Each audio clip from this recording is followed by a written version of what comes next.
tal? ¿Cómo están? Bienvenidos una vez más a En Simple, la pizarra de Pizarro aquí en Agricultura, como todos los días domingo, a esta hora, por supuesto.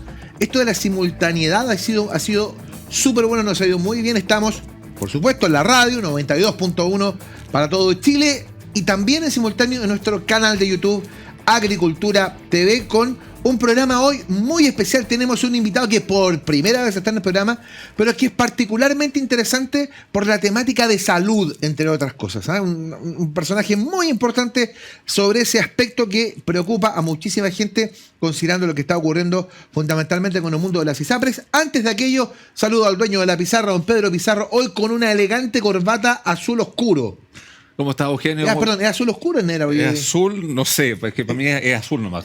No me pilla tanta definición. Pero es azul con amarillo, es como azul. Media de Everton, de Viña del Mar, diría yo. Es muy acorde con el invitado que tenemos también. También, que es Viña Marino. Que ahí usted nos va a presentar, así que muchas gracias por estarnos acompañando, por la sintonía que nos está dando semana a semana. Tal como decía Eugenio, tenemos un invitado muy importante para poder hablar de temática de salud, el tema constitucional, el tema previsional y una serie de otros proyectos que podemos ir abordando con él. Don Eugenio, le dejo a usted el honor de presentar a nuestro invitado hoy. Así es, lo conocen como el hombre de la humita, el diputado, doctor Tomás Lacomarcino. ¿Cómo está, diputado? Gusto de tenerlo hoy en Simple aquí en Agricultura. ¿Cómo está? Muchas gracias por la invitación, Eugenio. Solamente aclarar que si bien soy viñamarino, no soy del Everton. ¿De qué equipo de diputado? Soy del Wanderers. Ah, eso genera un conflicto regional complejo. Ese es el clásico. Sí, el clásico. O sea, viene con la frustración a cuesta. No entremos en detalle. Pero viene la liguilla y cambiaron entrenador ahora para la liguilla, por lo que estaba viendo. Sí, yo espero que se vengan mejores. Sí, es importante que vuelva el Wander a primera para que vuelva a tener el clásico Wander con Everton. Mi familia ha sido de Everton siempre, así que ahí podemos partir con la primera polémica del día. La polémica, no, pero... Y yo que le tengo tanto cariño como Cobreloa, entre otras cosas, pero bueno, en fin. Ya. No, y volvió después de 8 años. Sí, después de 8 años. Pero bueno, no vinimos a hablar de fútbol esta mañana, de deporte. Agricultura está todo el día con el fútbol y fundamentalmente ahora con los Juegos Panamericanos Santiago 2023, así que para que estén atentos durante todo el día. Pero hoy queremos conversar con el diputado de diferentes cosas que están ocurriendo, que están pasando.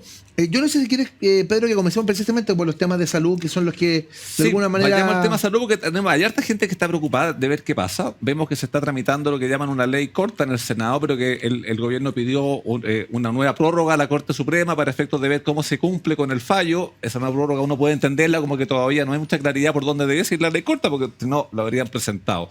Si bien se está viendo en el Senado esto, diputado, ¿cómo lo están viendo ustedes? Porque lo que salga del Senado tiene que pasar después también y eventualmente aprobarse o rechazarse en la Cámara. ¿Va a haber ley corta? ¿Por dónde debiese ir? ¿Cómo se cumple este fallo? Y se hace que el sistema siga siendo viable. Bueno, primero yo quiero partir diciendo en simple por qué llegamos a este punto de tener una deuda multimillonaria que es de la ISAPRES con los afiliados. Y es porque el año 2019, el 11 de diciembre de 2019, el ex ministro de Salud, Jaime Mañalich, la ex ministra de la Mujer y Equidad de Género, Isabel Pla, anunciaron el fin de la discriminación entre hombres y mujeres en la ISAPRES. Y eso se tradujo en la práctica en una circular de la Superintendencia de Salud que ordenaba a las ISAPRES aplicar una única tabla de factores de riesgo, dando cumplimiento al fallo del Tribunal Constitucional de años atrás, y no las cerca de 900 tablas que tienen y que evidentemente discriminan entre hombres y mujeres, y además tienen factores de discriminación entre personas más jóvenes y más mayores, más profundo. Esta no terminaba con aquello, pero lo morigeraba. Pero la ISAPRES no siguieron esa indicación, y yo diría que para el resto de la industria regulada, yo no creo que desobedezca una indicación de su regulador, así como lo hicieron en aquel entonces la ISAPRES.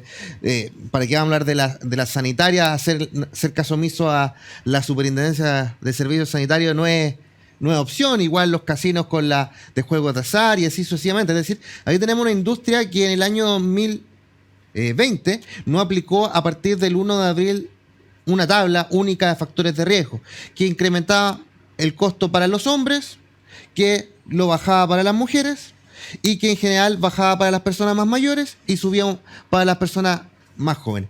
Eso, en el momento dado, si es que se hubiera aplicado, hubiera efectivamente disminuido la utilidad de la ISAPRES, pero no hubiera generado el escenario desastroso. El problema que tenemos el día de hoy es porque las ISAPRES no siguieron esa indicación de su regulador. ¿Y qué hace el 30 de noviembre del año 2022? La Corte Suprema le dice a las ISAPRES, si usted debió haber cobrado más por la tabla de factores de riesgo y no lo cobró, usted perdió ISAPRES. No puede ahora tener una deuda del afiliado con usted. Eso perdió esos cobros que debió haber hecho adicional. Pero si usted debió haber bajado el plan, eso es un cobro en exceso y usted tiene que restituirlo. Y eso es mucha, mucha plata. Es mucha plata y por lo que he ido escuchando, es una plata que si se obligase a pagar, se ha dicho que quebrarían o que terminarían la ISAPRE, y eso es lo que genera como la crisis, porque recordemos que si llegan a quebrar la ISAPRE no son solamente los afiliados ISAPRE los que van a tener problemas, porque vamos a tener como 3 millones de personas que van a tener que ir a buscar las prestaciones a nivel de FONASA. ¿Por dónde se busca o se encuentra una solución realista? Porque uno diría, bueno, que paguen, ya, pero si pagan y no tienen la plata, pues generamos otro inconveniente. ¿Por dónde está la salida al tema? Bueno, yo creo que aquí hay dos grandes bordes que hay que tener, ya que estuvieron en su momento muy de moda, a propósito del tema que vamos a hablar del tema constitucional, Sí, claro. y que el primero, de que la deuda es lo que es. No nos mintamos a nosotros mismos ni al país llegando a fórmulas que, como ha dicho la ministra de Salud, parten de supuestos diferentes. Sí, es de preguntar porque hemos conocido cifras distintas. Se partió hablando por parte de la superintendencia como de 1.500 millones. Ahora están con 480 más o menos. Un comité de expertos, y obviamente que es una diferencia. Abordar una deuda de una magnitud de la otra es complejo. Hay claridad de cuánto es la deuda, ¿no? La deuda son números, y los números afortunadamente nunca mienten. 1 más 1 siempre va a ser 2.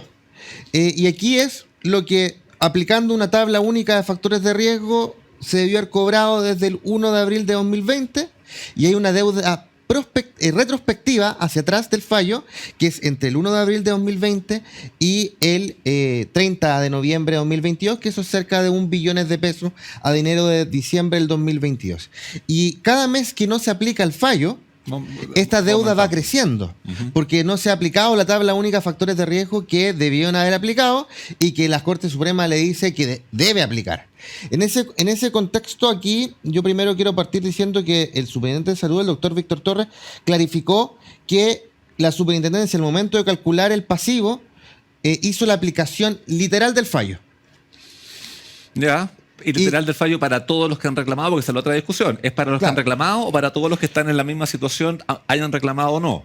Y eso cambia el universo. O sea, el año 2022 la Corte Suprema innova con respecto a toda la historia de fallos de la Corte del mismo órgano jurisdiccional, porque siempre fallaba con respecto a quienes recurrían. Cerca de 100.000 recursos de protección todos los años durante cerca de 12 años.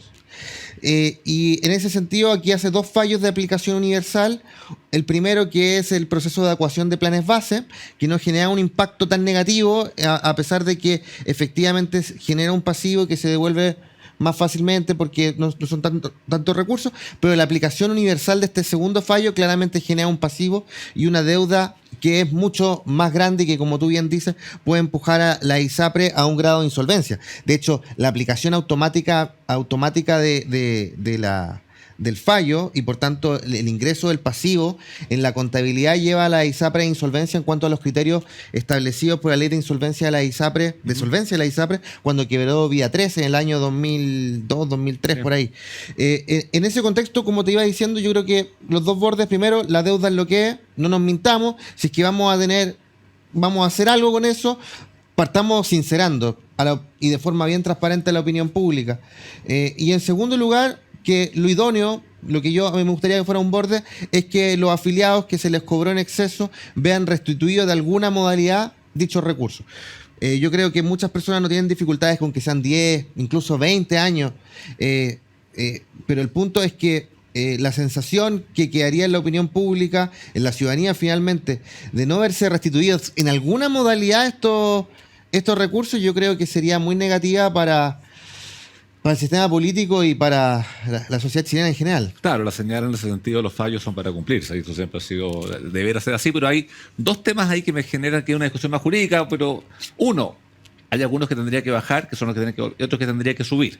Sabemos que muchas personas cuando les sube el plan van de protección a la Corte y la Corte habitualmente dice no puede subir. Entonces no se va a generar permanentemente este desfase, eso es uno. Y lo otro, que también en Chile los sistemas son que las sentencias son para las partes. Entonces, se pasa un poco más allá de su atribución la Corte Suprema cuando dice, y este fallo lo aplico a todos, hayan venido a preguntarme o no, porque eso es más bien como el sistema norteamericano u otro que funciona con... Establece jurisprudencia. Con precedente. Claro. En Chile no tenemos ese tema precedente. O está dentro, o es un tema así como borde. Bueno, yo diría, respondiendo a tu segunda pregunta, yo no soy abogado, independiente de que estoy ahí haciendo las leyes, también con una mirada más de urgencia, porque yo soy un médico que viene de ahí de la trinchera sanitaria, pero claramente aquí hay dos hechos inéditos en el fallo de procesos de adecuación y en el de tablas de factores. En ese contexto, yo creo que ahí no me gustaría cuestionar a la Suprema, porque yo vengo de un poder distinto del Estado. Ese tipo de análisis yo espero dejárselo más a la academia, que puede darse el lujo de cuestionar a un poder del Estado tan poderoso como la Corte Suprema. Yo prefiero ahí mantener la autonomía de los poderes del Estado. Pero con respecto a tu primera pregunta, lo que siempre ha sido el principio rector de la Suprema al momento de sus fallos es que no hayan decisiones unilaterales y que estén correctamente fundamentadas y justificadas. De hecho, en el proceso de adecuación hubo una primera ley que se promulgó el 2021, que es la 21.350, que establece el ICSA, el índice de costo de salud, que es como ese tope máximo. Que es como el IPC de salud. Claro. Okay. Que fue un 7.6 en el año pasado y este año quedó un 2.6, y que las ISAPRES no pueden subir por sobre ese costo. Okay. Y eso lo complementó la Corte Suprema con un procedimiento que tampoco está en la ley, que es el proceso de verificación, en el cual le dice a las ISAPRES, ustedes provean a la superintendencia de todo cómo fundamentaron su alza. Si esa alza está dentro del ICSA, puede realizarla. Si supera el ICSA, tiene que cortarla en el ICSA. Entonces ahí se genera un procedimiento fundado, justificado, reglado, que permite hacer un proceso de adecuación de planes base bien fundado. Y con respecto a la tabla única de factores de riesgo, también es fundada, porque es una tabla que elimina la discriminación entre hombres y mujeres y que morigera muy significativamente entre personas más jóvenes y más mayores. Y además ahí la Suprema es clara en indicar que esa tabla de factores de riesgo se debe aplicar prospectivamente a quienes en el momento de ingresar a la ISAPRE, y no puede ser sujeto de recálculos durante el tiempo. Es decir, si uno entra a los 20 años, se queda con el indicador de los 20 años, y en la medida que va envejeciendo, al menos por tabla de factores de riesgo, no puede ir subiendo el plan. No así justificadamente por planes base. Enredado, pero... Sí, pero y es un avance súper importante, porque uno lo que ve siempre es cuando uno es más joven entra, habitualmente uno usa súper poco el plan, y después ya cuando las personas se van poniendo más viejas tienen menos ingresos, sabemos que el tema de pensiones, que lo vamos a hablar después también, y ahí ya hay más caro, porque siguiente ahí, entonces ahí que se vaya ajustando eso de manera que la persona no tenga un cambio tan drástico, al menos con cambios de edad, es un avance importante y tiene que implementarse bien. Sí, diputado, escuchándolo, que hay un basamento técnico en la argumentación que me parece muy interesante, pero de todas formas, yo quiero interpretar a la gente que nos está escuchando, que nos está viendo hasta ahora, a partir del siguiente punto de vista. Hay mucha gente que se ha puesto muy nerviosa con esto. Mucha gente que se ha puesto muy nerviosa, mucha gente que tiene tratamientos en curso, mucha gente que, si se produce el derrumbe de la ISAPRE, se va a enfrentar al escenario que decía Pedro, que es decir, pasar a la salud pública, a FONASA, con una lista de espera monumental, y podría generar esto escenarios bien dramáticos. ¿Qué le podemos decir a la gente? Que tenga paciencia, que esté tranquila, que esté atenta. ¿Qué le podemos decir respecto a este tema? Más allá de que la prórroga de 6 meses, sin duda que morigera un poco el nerviosismo, porque estábamos con la soga al cuello, 6 meses más, ya es un plazo suficiente como para intentar avanzar, pero uno espera pasos decisivos. Pero, ¿qué le decimos a la gente? ¿Les damos tranquilidad o que sigan atentos? O sea, primero que todo, no hay que tomar decisiones apresuradas en este contexto, de cambiarse drásticamente. De hecho, una vez salga el instructivo, y con respecto a los instructivos anteriores de la Superintendencia de Salud, aquellas personas que hayan tenido que salirse su ISAPRE por los cobros excesivos, realizados en exceso, perdón, la ISAPRE debe darle la oportunidad de reingresar. De hecho, entonces, lo primero es no tomar decisiones apresuradas. Y lo segundo, evidentemente que es parte de una de las preocupaciones que uno tiene, es tener a 3 millones de personas en incertidumbre por 18 meses. Aquí tuvimos un plazo primero de 6 meses que venció el 30 de mayo. Se pidió una prórroga de 6 meses que aceptó la Corte Suprema. Pensemos que el proyecto de ley corta se ingresó el 9 de mayo, es decir, a 21 días de que se venciera el plazo de la Suprema. Hemos tenido 6 meses prácticamente el proyecto de ley corta en la Comisión de Salud del Senado. Se ha discutido, pero ha estado relativamente inmóvil y nuevamente con el agua hasta el cuello se pide una segunda prórroga y un tercer plazo que suma 18 meses. Tener a 3 millones de personas en la incertidumbre en temas de salud no es una cuestión responsable. Y ahí tú lo linkeas también con un punto que, si me permites tocarlo muy brevemente, en la semana pasada conocimos el informe de listas de espera de la Subsecretaría de Redes Asistenciales, que yo diría que es lapidario, es horroroso. Porque subimos significativamente las personas, los números brutos en listas de espera. 100.000 personas en lista de espera especialista, alcanzando 2.350.000 personas. Subimos 16.000 personas en lista de espera cirugía, alcanzando las 218.000, y 6.000 personas con garantía GES retrasada, alcanzando las 68.000 personas en esta condición.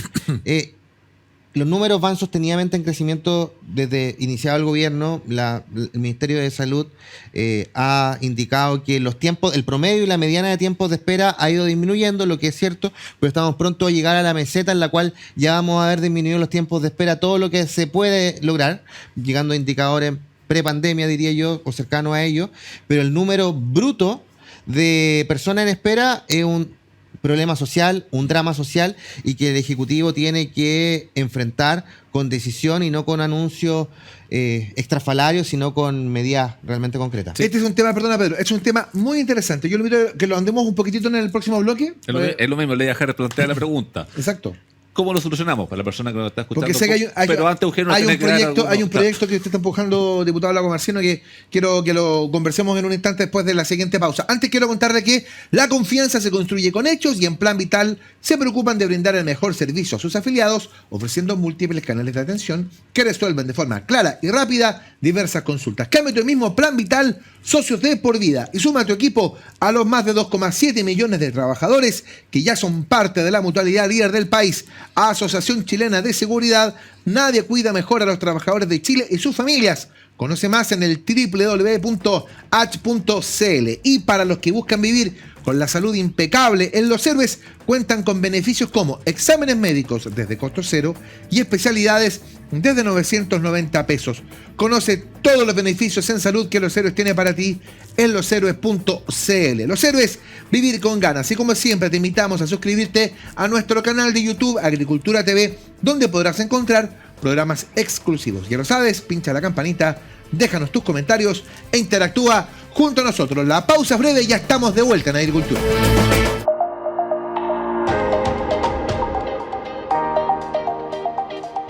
Hola, en Plan Vital queremos explicarte fácilmente cómo funciona el sistema previsional. Por eso, hablemos en confianza para responder tus dudas más frecuentes de una manera simple y directa. Las dos preguntas que más nos hacen cuando enviamos la cartola mensual son: ¿qué es rentabilidad y qué es el valor cuota? La rentabilidad es la ganancia o pérdida que tienen tus ahorros en la AFP. Las AFP reciben tu cotización todos los meses y la invierten en distintos instrumentos financieros, como acciones y bonos. Esos instrumentos cambian de precio y las ganancias que obtienen esas inversiones son la rentabilidad. A veces tienen pérdidas, pero con el tiempo se recuperan. El valor cuota es la unidad de medida en la que se expresan los recursos acumulados por un trabajador en su cuenta individual. y sube o baja dependiendo de la rentabilidad. Es decir, el dinero que cada afiliado ha acumulado en su AFP se traduce en número de cuotas y la rentabilidad de los fondos hace variar el valor de estas cuotas. Esperamos que con esto sea más fácil leer tu cartela mensual y como buenos socios de por vida, te invitamos a seguir conversando y aclarando dudas. ¡Nos vemos!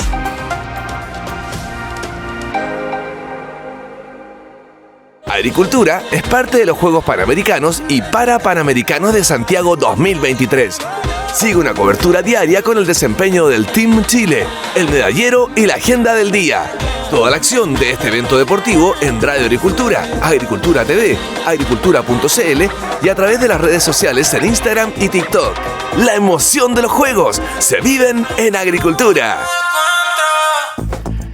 Ya estamos de vuelta aquí en Simple, la pizarra de Pizarro en Agricultura, como todos los días domingo a esta hora de la mañana. Estamos también, no se les olvide, en simultáneo en nuestro canal de YouTube Agricultura TV. Hoy con un gran invitado, el diputado, el doctor, el médico, el galeno, el hombre de Lomita, el señor Tomás Lagomarsino, con quien hemos estado conversando en el primer bloque y lo cerramos con un tema particularmente dramático y que golpea directamente a la gente que nos escucha domingo a domingo, que son particularmente adultos mayores, y que tiene que ver con este tema de las listas de espera, porque lanzó unos números que fueron brutales, que son brutales respecto del incremento, del aumento de la cantidad de personas que se acumulan en esta larga fila para ser atendidos.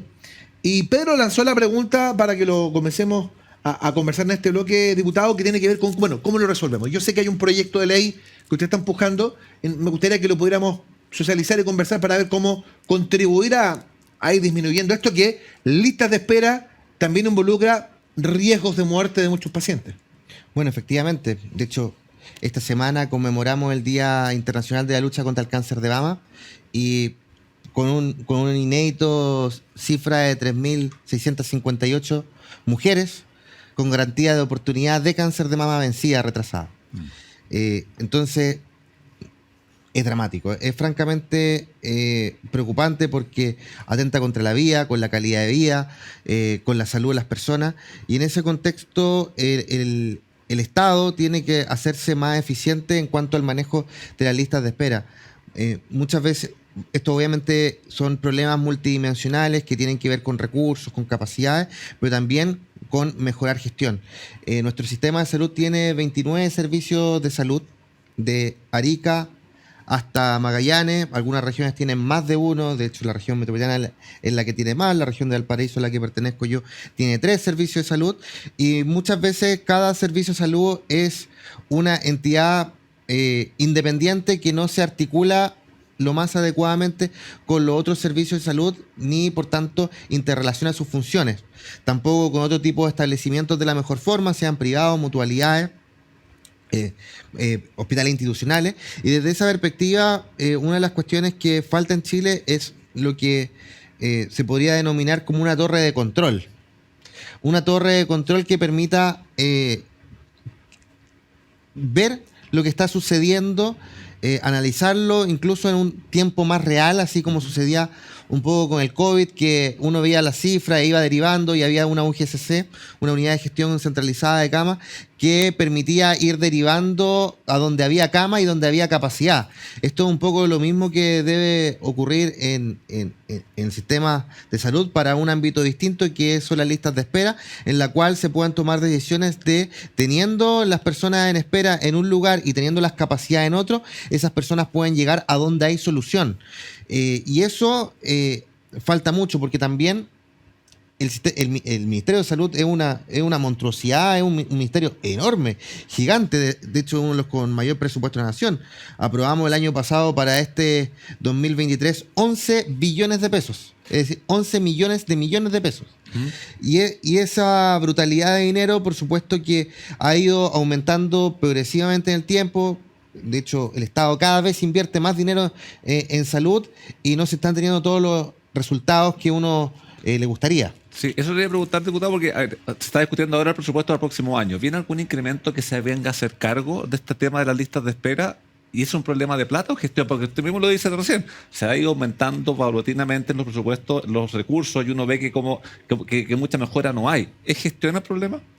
Yo insisto que es un problema multidimensional, donde yo creo que la gestión ocupa un lugar relevante y donde la disponibilidad de recursos cada vez ocupa un lugar menos relevante.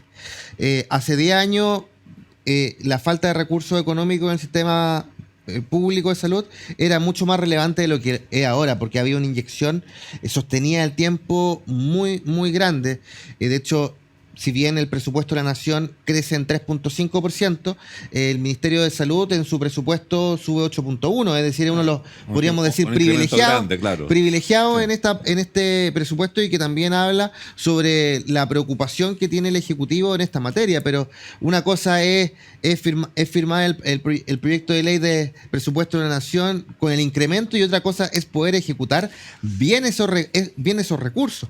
Y es ahí donde está el meollo de la situación. Por dar un ejemplo, ligado a un área en específico que, por ejemplo, es fármaco. Hace muchos años que se está buscando implementar una forma de comprar medicamentos que está muy extendida en el mundo, principalmente en países europeos, que son los compras de riesgo compartidos, en la cual el Estado compra X y si por un costo, pero si se necesitan X más Y, no tiene que pagar ese Y extra, asegurándole una compra determinada al laboratorio en medicamentos, sobre todo de amplísimo y enorme costo. Los acuerdos de riesgo compartido lamentablemente no se han podido implementar. De hecho, hace pocos días se instaló una mesa de trabajo en la Senabast, hasta donde entiendo, y esperemos que ahí haya una luz verde para ir avanzando en una serie de aspectos. Pero quizá yo siempre trato de decir esto, que una persona reciba una atención de salud en un momento determinado es un milagro, porque se concatenaron tantas cosas para que sucediera eso, que es realmente mágico, incluso me atrevo a decir, porque para que una persona entre a un pabellón están todos los avances tecnológicos, desde el respirador, la máquina de anestesia, los medicamentos, los insumos, el anestesista que estudió una cantidad brutal de años, él o los cirujanos que también estudiaron una cantidad brutal de años, todo el equipo, desde enfermeros, enfermeras, TENS, la infraestructura. Es decir, para tener una atención de salud de calidad tienen que concatenarse, articularse en un momento dado tantas variables, que no es un área sencilla, pero es un área tan relevante para el quehacer humano que no podemos sino que esmerarnos en que todo eso, que muchas veces parece dificultoso, incluso me atrevo a decir imposible, suceda. Sí. Voy a cambiar de tema porque podríamos hablar de salud mucho rato, Me pero encanta. se nos va a ir el programa completo ahí. Pero era un tema importante de abordarlo, porque siento, absolutamente. mucha gente nos pregunta eso, mucha gente está muy nerviosa, mucha gente está muy preocupada respecto al daño. Yo creo que hoy día por lo menos se van con una respuesta más o menos concreta. Más claridad de lo que está ocurriendo. Quiero ir a otro tema que también se está viendo por estos días y que se van tomando definiciones, y vamos a tener que ir a votar en diciembre. Hemos votado harto el último tiempo. Si bien no tenemos aún el texto final, porque hay algunos puntos que está yendo a comisión mixta, pero uno ya más o menos olfatea o va viendo por dónde va el texto de constitución que nos van a proponer. A grandes rasgos, ¿qué opinión, qué impresión le da el texto que nos van a proponer si lo comparamos con la constitución actual, con el texto del primer proceso que tuvimos? ¿Cómo lo ves?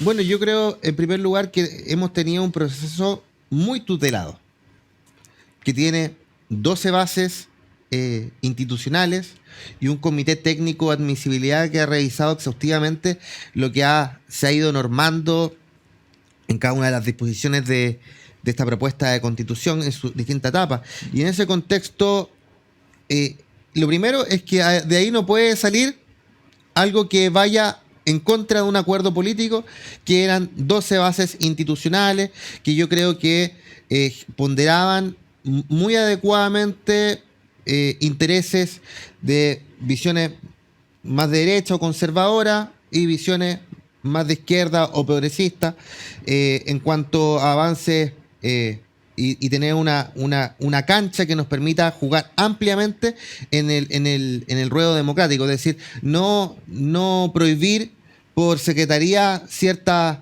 leyes, ciertas políticas públicas, sino más bien dejar a eso a la política democrática, es decir, a cómo el chileno va cada cierto tiempo y vota más por ciertos sectores políticos que empujan esa idea. Okay. En ese contexto, yo lo primero que trato de decir es que aquí es imposible que salga algo que sea aberrante, además de que el proceso ha sido bastante cauteloso y ha sido hecho en democracia.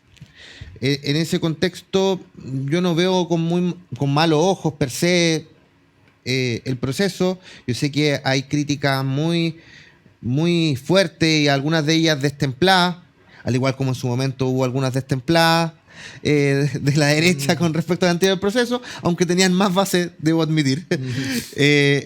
Y en ese contexto yo espero, evidentemente, que podamos idóneamente cerrar un ciclo. Sí, es que eso es importante también porque yo creo que no hay espacio para un eventual tercer intento. Y lo segundo que va a ser... Cuarto. O cuarto. Yo agrego, eso se considera la constitución de la presidenta Bachelet. Sí. Estoy de acuerdo. Y por otro lado, claro, yo creo que tener un texto que uno diga 100% me representa, siempre va a haber algún tema que no te va a gustar. O sea, siempre va a haber alguna cosa que uno dice, bueno, ya aquí como que arrugo un poco la nariz, pero el resto me parece bien, razonable, y si queda alguna cosa se podrá eventualmente ver después. El texto ideal no existe, porque si hay alguno que me guste 100% a mí, probablemente no te va a gustar más. O sea, siempre tiene que ser una cosa dentro de estos bordes que estamos viendo. Pero uno ve una opinión pública, que hoy en día uno ve encuestas, cosas, ve que hay una como mayoría en contra, sin conocer un texto final, y esa es una tendencia que ha venido como en el tiempo. ¿Por qué? ¿Es porque ya hay un hastío? ¿Es porque las prioridades son otras? ¿Y se logra revertir eso? Bueno, primero que todo, yo creo que estos ejercicios en ningún caso son un desperdicio de tiempo, ni tampoco es que me vaya a, por lo menos en mi opinión, a preocupar o atormentar si es que se rechaza este tercer proceso. De hecho, nosotros tuvimos un periodo en nuestra historia que es el periodo de ensayos constitucionales, donde hubo varios intentos frustrados. Más o menos la década del 20 del siglo XIX, que ahí claro, fue como 3 o 4 Y constituciones terminó la seguidas. Constitución del 33. Justamente, Sí. terminó la Constitución del 33. Entonces, 22, 23, 28, 33. Sí, estaba la moralista entre medio, mira, no recuerdo cuál era. Pero mis era una de clases esas. de historia del derecho, Entonces, algo me quedó. ya tuvimos una etapa en Chile que fue el periodo de ensayos constitucionales donde se buscó, se cerró, se volvió a intentar. Evidentemente, la gran diferencia es que en esos plazos fueron mucho más prolongados entre intento e intento. Aquí todo ha sido más comprimido. Y además terminó con la batalla del Kaiser, ni más lejos, en el siglo XIX. Aquí la idea es que no terminemos en una batalla, digamos. Claro, en ese contexto, efectivamente, lo comprimido de esto, de todo el proceso, ha hecho, yo creo, que se haya llegado a un hastío en esta materia, se vea como algo muy ajeno, muy lejano, sobre todo en contexto donde las preocupaciones del chileno común y corriente va en otra línea. Al fin y al cabo, tenemos que la gasolina ha alcanzado un nuevo aumento, probablemente eso va a tensionar también los indicadores de inflación en las próximas semanas. Chile se está endeudando para sostener el incremento del presupuesto de la nación. Eso va a traer peores indicadores, el desempleo, la disminución en la construcción, ciertos sectores que han estado bien golpeados. Hay ciertas industrias que han cerrado. Las personas, yo creo que están más preocupadas no solamente por lo que tú bien señalabas, que era qué va a pasar con la ISAPRE, sino también por qué va a pasar con mi cotidianidad. ¿Qué va a pasar si es que pierdo mi trabajo? ¿Qué va a pasar si es que no encuentro trabajo? ¿Qué va a pasar si las cosas siguen subiendo de precio? Y eso desconecta, siento yo, una cuestión que es una discusión muy abstracta, muy relevante, por cierto, pero muy abstracta al final, y que las personas en su día a día no lo ven como algo urgente. Exactamente. Por eso, a ver, al menos la opinión mía es, ojalá lo aprobemos y cerremos el capítulo. Creo que hay que darle un término al capítulo ahora, pero va a depender de la ciudadanía. Si tuviese que jugársela ahora, diputado, ¿se aprueba o se rechaza en diciembre el texto? Uy, es difícil jugársela con tanta tanta antelación. Y No es tanta, son 60 días, estamos ahí, digamos. en 60 días en política es una brutalidad de tiempo. Pasa mucho, sí. Yo creo que a mí me gustaría que pudiéramos cerrar el ciclo. Ese es un- Prefiero más anteponer lo que a mí me gustaría de la Perfecto. Perdón, déjame ponerlo en Por favor, dele, déjame dele. complicarlo solo con una cosa. Esa es la opinión de Tomás Lagomarsino. ¿Va a ser la opinión del Partido Radical? Yo creo que, o sea, Perdón, se lo pregunto por lo siguiente. El oficialismo ya anunció unidad para enfrentar la elección municipal, desde la democracia cristiana hasta el Partido Comunista. Me imagino que para el plebiscito de salida, me imagino que también van a buscar mantener esa unidad, porque no creo que vaya la DC por un lado y el Partido Comunista por otro, y el Partido Radical por un lado y el Partido Socialista por otro. bueno, en el proceso anterior no olvidemos que también hubo una división muy significativa entre aquellos que estaban por aprobar a secas y aquellos que estaban a aprobar para reformar. En ese contexto ya hay un hecho reciente que indica que no se fue en absoluta unidad y que hubo diferencias significativas de opinión. Ahora, evidentemente, yo por lo menos participé muy de cerca, al igual como lo hizo el presidente nacional del Partido Radical, Leo Cubillo, de la negociación sobre las 12 bases, sobre el Comité Técnico de Admisibilidad.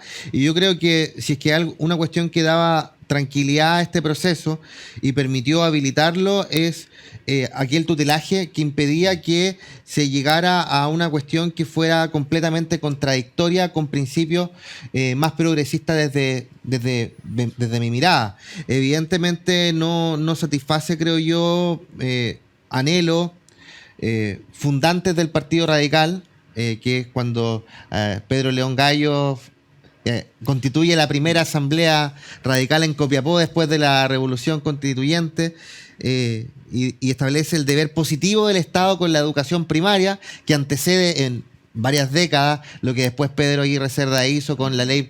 El gobernar es educar.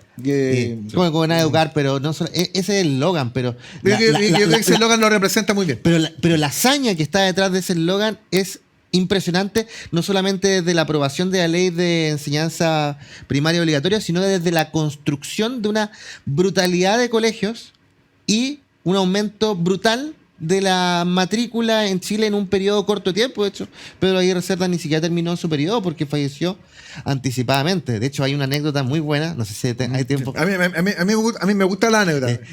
Porque Salvador Allende era médico y era el ministro de Salubridad de Pedro Aguirre Cerda. Y Pedro Aguirre Cerda falleció de tuberculosis. Sí, el año 41. Y fallece, y en sus últimos días tenía tuberculosis y conversa con el doctor Salvador Allende y él le recomienda ir a una terma, porque en ese tiempo se creía que el tratamiento más adecuado para la tuberculosis eran las termas.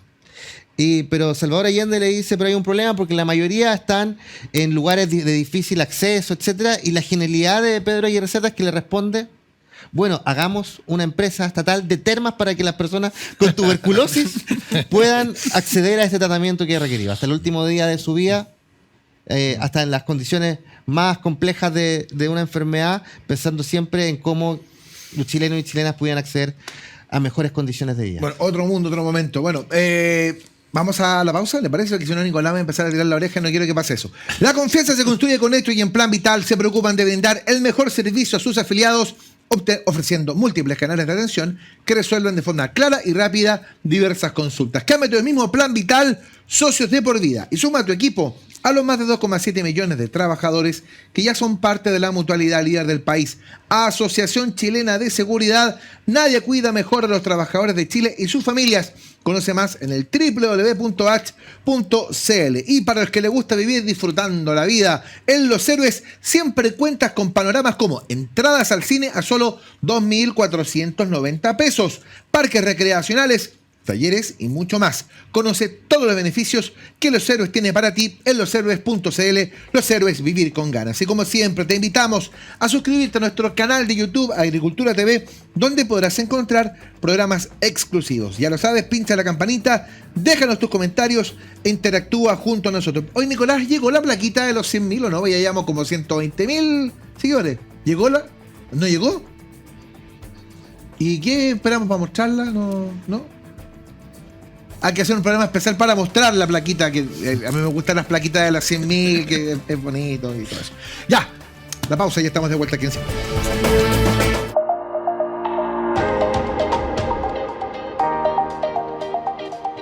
Hola, en Plan Vital queremos explicarte fácilmente cómo funciona el sistema previsional. Por eso, hablemos en confianza para responder tus dudas más frecuentes de una manera simple y directa. Las dos preguntas que más nos hacen cuando enviamos la cartola mensual son: ¿qué es rentabilidad y qué es el valor cuota? La rentabilidad es la ganancia o pérdida que tienen tus ahorros en la AFP. Las AFP reciben tu cotización todos los meses y la invierten en distintos instrumentos financieros, como acciones y bonos. Esos instrumentos cambian de precio y las ganancias que obtienen esas inversiones son la rentabilidad. A veces tienen pérdidas, pero con el tiempo se recuperan. El valor cuota es la unidad de medida en la que se expresan los recursos acumulados por un trabajador en su cuenta individual y sube o baja dependiendo de la rentabilidad. Es decir, el dinero que cada afiliado ha acumulado en su AFP se traduce en número de cuotas y la rentabilidad de los fondos hace variar el valor de estas cuotas. Esperamos que con esto sea más fácil leer tu cartela mensual y como buenos socios de por vida te invitamos a seguir conversando y aclarando dudas. ¡Nos vemos!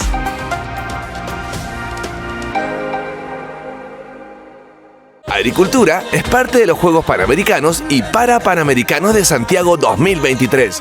Sigue una cobertura diaria con el desempeño del Team Chile, el medallero y la agenda del día. Toda la acción de este evento deportivo en Radio Agricultura, Agricultura TV, agricultura.cl y a través de las redes sociales en Instagram y TikTok. La emoción de los Juegos se viven en Agricultura.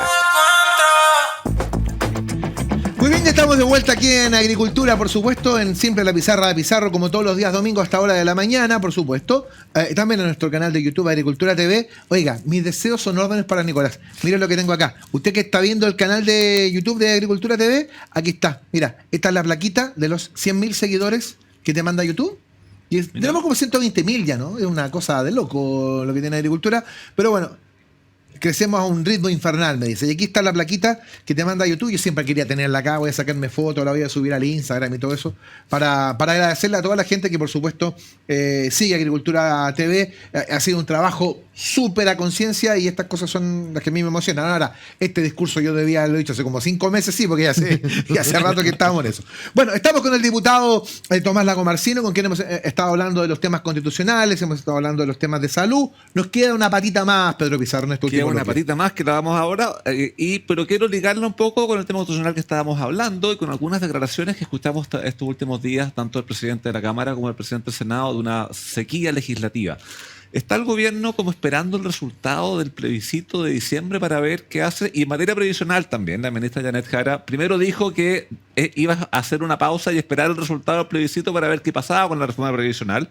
Luego como que se desdijo, parece que hubo algunas presiones de algunos que no les gustó la frase y dijo, no, es condicionado a un acuerdo y no al tema... O sea, ¿qué tan ligado está el futuro legislativo del tema previsional, sobre todo, y otros más? ¿Y nota usted una sequía legislativa hoy en el Congreso? Bueno, yo diría que hay proyectos de ley que habitualmente se ven más. No es lo mismo ingresar una pequeña modificación a una ley que puede mejorar cosas prácticas a legislar una reforma previsional, de salud, de educación. Esas son las reformas más estructurales. Las estructurales, las de las mayores. En ese contexto, por cierto, que ha habido una cantidad de proyectos de ley menores que en los cuales se han ido avanzando. De hecho, hace no tanto tiempo se aprobó y se promulgó la ley de royalty minero, que fue una cuestión, yo diría, que permite avanzar en una serie de materias y en beneficio de los gobiernos regionales. Pero hace varios meses de eso. Varios meses, sí, bueno, sí. Pongámosle varios meses, pero han habido proyectos de ley, se han discutido. Evidentemente a uno le gustaría que fuesen más. Sí, han habido muchos de ellos que se han aprobado en temas de seguridad. De hecho, el ministro Elizalde hace pocos días planteaba que es el periodo legislativo cuando más proyectos de ley de seguridad se han tramitado y aprobado en el Congreso Nacional. Les costó empezar a tramitarlo y aprobarlo en todo caso. Como que no había tanto convencimiento al comienzo. O sea, como que, y a buena hora fue ocurriendo en el tiempo que así fue. No lo pongo en duda. Y evidentemente una cuestión es la realidad objetiva y otra cuestión son las apreciaciones sobre. Por ejemplo, yo conversaba con la ministra de Minería, que es radical, Aurora Williams, que ella me planteaba todo lo que se está haciendo en litio. Y yo le decía, mira, ministra, usted me plantea esto, pero la percepción de la ciudadanía es que estamos perdiendo la oportunidad del litio. Y no solamente es hacer las cosas técnicamente bien, administrativamente bien, sino también hacer que eso se reluzca. Y la capacidad del gobierno de hacer relucir lo que está haciendo bien, que quizás no es tan todo lo que a uno le gustaría que estuviera haciendo bien, es muy poca. No tiene capacidad de relucir esos aspectos. Exactamente, y en la política uno tiene que hacer y destacar lo que hace. Si no, lo que no se sabe no existe en materia política. Y además cada vez que el gobierno ha tratado de lucirse por algo, porque lo ha hecho bien, justo viene algo que lo opaca y que proviene también del mismo gobierno. Y ha sido eso más frecuente de lo que uno le gustaría que ocurriera. Sí. Ahora, cambia mucho la discusión previsional. Voy a ir específicamente al tema previsional. Si se aprueba o se rechaza el texto constitucional, o sea, ¿es tan condicionante tener que esperar eso para efectos de avanzar en algo? A mi modo de ver, no debería ser tan condicionante, al menos en mi entendimiento de las normas constitucionales en el texto hasta ahora, permitirían cierta holgura ideológica. Y por tanto no impedirían que la reforma ingresada en los términos que lo ha planteado el Ejecutivo hasta ahora se puedan entender como constitucionales a la luz de esta eventual nueva Constitución. Y es ahí donde yo no veo la justificación para postergarlo. Obviamente, quizás efectivamente puede ser tomado su tramitación como algo que incline la balanza para uno u otro lado en el plebiscito. Yo creo que todos están midiendo con mucha cautela, y me refiero de lado y lado, cómo sus decisiones ya empiezan a incidir en cómo se va a votar en diciembre. Claro, porque recordemos que lo que viene en el texto y que viene consagrado en la parte de seguridad social es, por un lado, la propiedad sobre las cotizaciones, por otro lado, la libertad de elegir y el hecho de que sean inembargables, y que es algo que la gran mayoría de la ciudadanía ha dicho consistentemente en todas las encuestas, que es lo que quiere que esté. Entonces, en el fondo, uno no entendería mucho, salvo que se quiera avanzar en un proyecto que vaya contra eso, y eso claramente no tendría los votos en el Congreso difícilmente para que fuese aprobado. Entonces, como que cuesta entender el por qué se tenga que condicionar. Pero si se va a condicionar o esperar a diciembre, y sabemos que el tema de las pensiones es urgente, ¿por qué no separamos el proyecto? O sea, yo creo que el tema PGU, si se discutiese por separado, demoraría poco en estar aprobado y no tendría tanta discusión. Pasó en el gobierno del presidente Piñera, que se separó el proyecto. Nosotros lo hicimos el 2019 y el 2022, porque si no, lo otro requiere más tiempo. O sea, falta tiempo de maduración para llegar a acuerdos en los otros temas. Pero mientras tanto, nuestros pensionados están esperando una mejora. ¿Por qué no se separa? Bueno, yo diría que lo primero es indicar que yo creo que el proyecto del gobierno, e incluso el que presentó el expresidente Piñera, que incluía un 4-2, no es incondicional. 3-3 era lo que se hablaba. Terminó 3-3. Sí, terminó 3-3, sí. Sí, pero en un momento fue 4-2, uno ya ahí pasan muy rápido esos porcentajes en las negociaciones. No es inconstitucional a la luz de la propuesta constitucional. Yo creo que es compatible.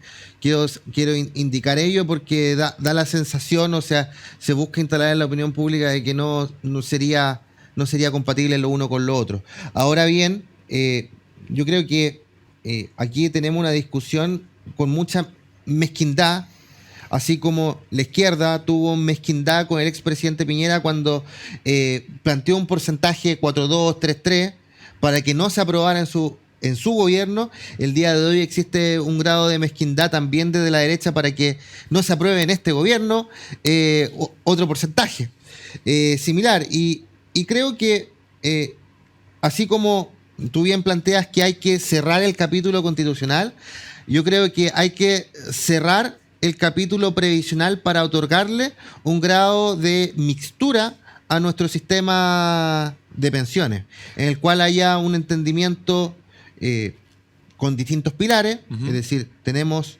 el pilar contributivo privado con la AFP, tener un pilar solidario de impuestos que lo venimos arrastrando desde la expresidenta Bachelet, que se creó el año 2008. que sí, la pensión básica solidaria, y tener un pilar solidario contributivo solidario. Ya, y aquí esa ha sido la gran discusión, porque en el Claro. fondo uno dice, nadie se opone a la solidaridad, todos queremos que haya solidaridad. El tema es, ¿lo financiamos con impuestos generales o lo financiamos con cotizaciones? ¿Por qué sería mejor financiar solidaridad con cotizaciones y no mantenerlo solamente con lo que son impuestos generales? Yo por lo menos creo que los países más que buscan progresar e integrar las distintas visiones políticas buscan mixtura. La democracia no solamente consiste en imponer mis ideas, sino también abrirse a las ideas de quien está al frente. Yo creo que exista una apertura a tener un pilar solidario contributivo nos permite también diversificar la forma en la cual llegamos a los números finales que se les depositan en las cuentas de la persona que está pensionada a final de mes. No creo que ahí haya una gran dificultad. Creo que es una cuestión en la cual se puede avanzar para permitir tener una mixtura con un sistema previsional que tiene contemplado en su interior las distintas visiones políticas e ideológicas en esta materia. Creo que eso también nos permitiría cerrar ese capítulo de alguna forma, así como bien plantea cerrar el capítulo constitucional. Aquí hay un capítulo de que cuando el expresidente Piñera se abrió, la izquierda tuvo mezquindad para no aprobárselo.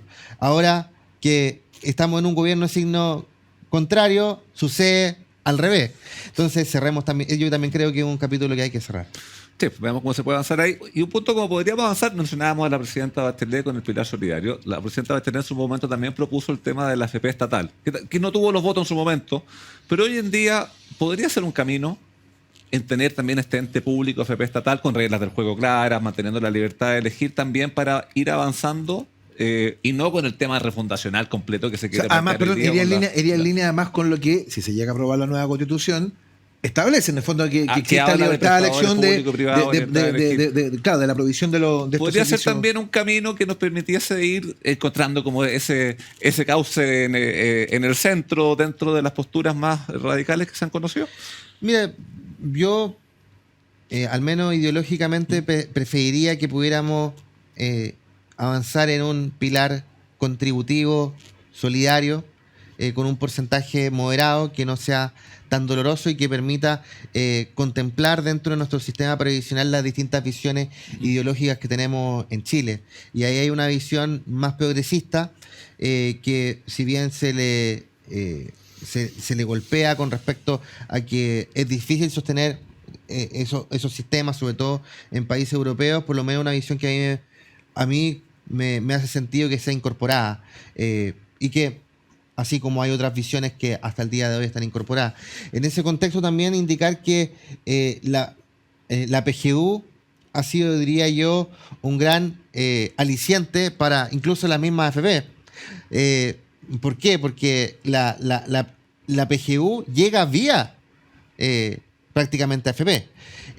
La persona no distingue si es que lo que se le deposita a final de mes es lo que había ahorrado o lo que se está pagando por PGU. De hecho, hay muchas personas mayores que ya se le acabaron hace rato los ahorros que tenían por AFP y lo que están recibiendo a final de mes es PGU. Y de hecho, muchos de ellos, en su momento, cuando se aprobó la PGU, fueron a decir a la AFP o a la Superintendencia de Seguridad Social a decir: mire, yo quiero que me llegue la PGU. Señora o señor, ¿usted ya está recibiendo la PGU? ¿En serio? Sí, a usted hace mucho tiempo se le acabaron los ahorros y todo este tiempo estaba recibiendo la PGU. En ese contexto, la misma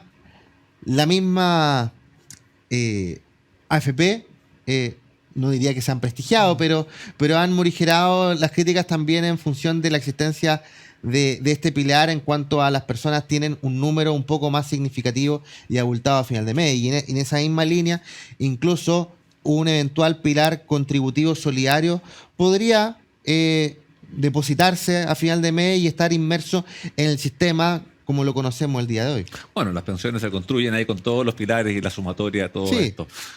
Sí, perdón, ¿puedo Ya. mostrar una cosita? ¿Ya? ¿En serio? ¿En serio, Nicolás? ¿En serio? No, pero déjame terminar con una. Haga la pregunta y pago la mención. Y ahí es como decir no, en el fondo la respuesta. ¿Podemos separar PGU y tramitarlo por separado para efectos de llegar con un alivio antes a los pensionados y no esperar el acuerdo que probablemente demore un poco más de tiempo? Yo creo que sería mucho más razonable. Ese es el mensaje, sería más razonable.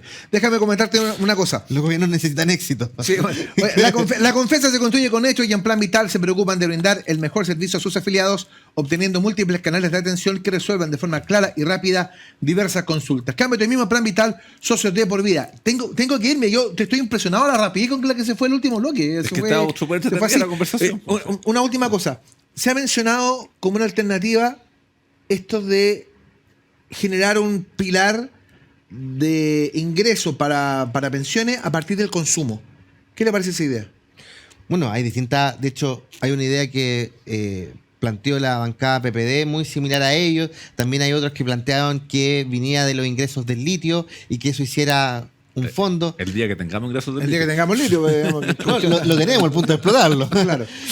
Yo creo que hay muchas propuestas en el aire, pero como bien se plantea, hay que avanzar en algo. Los gobiernos necesitan resultados, necesitan mostrar que pudieron desarrollar política pública. Y lamentablemente mandar al congelador la reforma previsional, yo he dicho, es realismo, no sin renuncia, es con renuncia. Sí, súper entretenida la Durísimo. conversa con el wanderino diputado Lago Marcino. así Hoy que ha sido muy muchas interesante gracias. y estoy sorprendido con la velocidad con la cual se dio el programa. Así que, diputado, le quiero agradecer enormemente que nos haya acompañado esta mañana de día domingo. Agradecerles a ustedes también a que nos han permitido tener esto, que me encanta mostrarlo, que es la plaquita de los 100.000 suscriptores de Agricultura TV, por supuesto, que no solamente por En Simple, sino por todos los programas que tiene Agricultura, por supuesto, en nuestra plataforma. Así que muchas gracias. Y nosotros nos reencontramos la próxima semana, don Pedro.